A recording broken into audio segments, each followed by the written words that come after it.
All right, so in this question, we are given a rectangular stage and we are given the width and the length as expressions.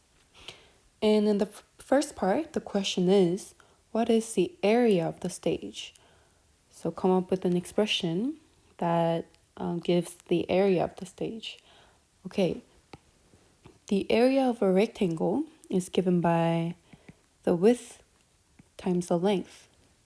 So in this case, that would be 3x times 4x plus 1. And that's it for part A.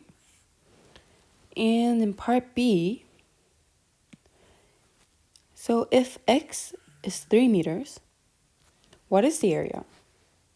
Okay, so we can plug in the value of x. So the area is 3 times 3. Substitute 3 for x times 4 times 3 for x plus 1.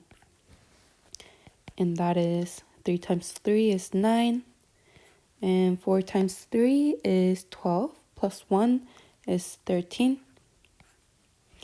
And 13 times 9 is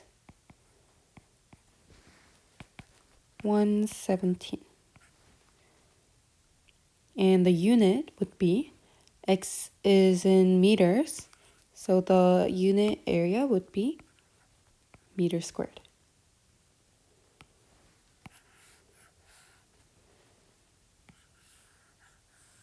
That's it.